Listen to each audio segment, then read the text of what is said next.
Well, hey guys, Thorzax here.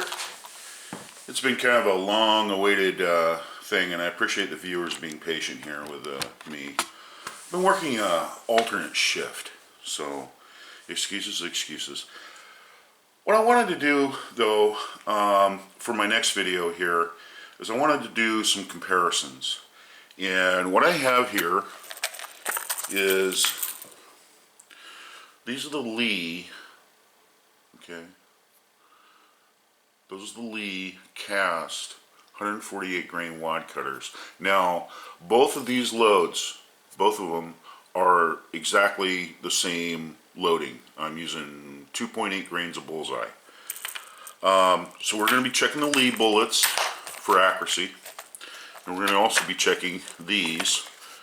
Now these are kind of sought after, I guess, is a good way to put it, is the Spear. These are the Spear hollow base wad cutters. Now, there's a lot of guys who shoot bullseye who shoot the 38 special in their centerfire match that like this bullet, and they claim to have it, more accuracy. So what we're going to do is we're going to go to the range, okay, and we're going to fire these two different, bullets against each other, probably at 25 yards. It'll depend on whether or not I can get the 50-yard range. But we're going to fire them out of two different guns. And what I have here is I have my Smith & Wesson Model 10 heavy barrel.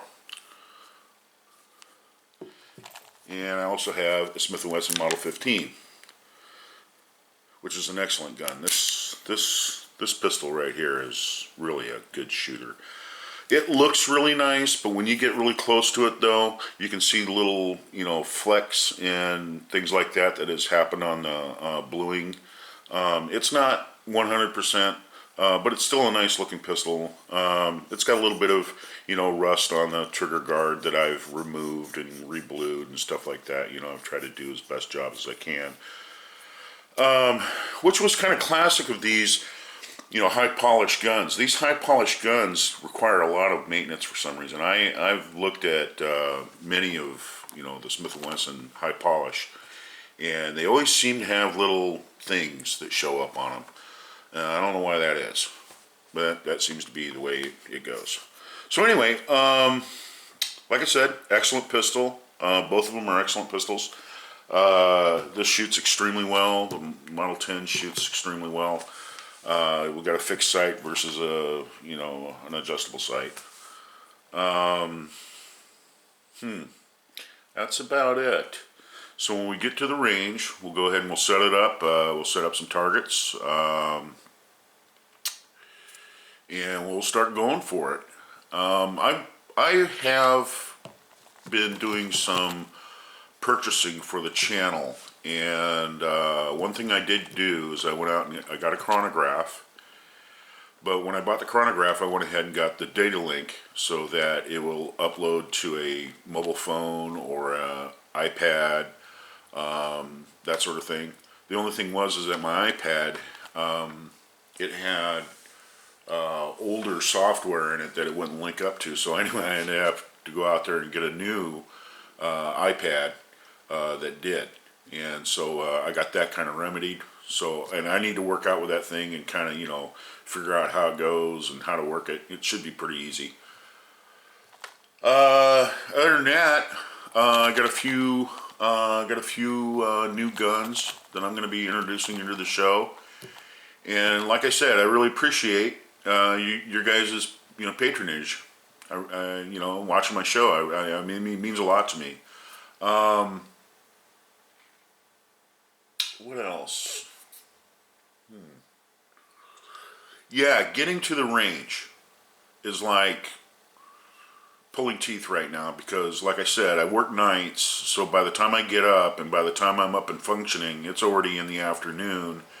And so, getting to the range, they close at 5 o'clock. So I've got very limited amount of time to go out there and set up and get the cameras all ready to go and, set up my targets and get the guns out and get, all that. So it's been really hard for me to get to the range, but that's something we're going to do here.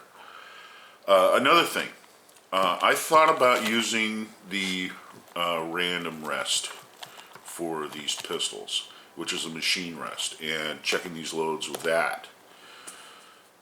I gave it some thought though. I want to give average accuracy test for the average shooter.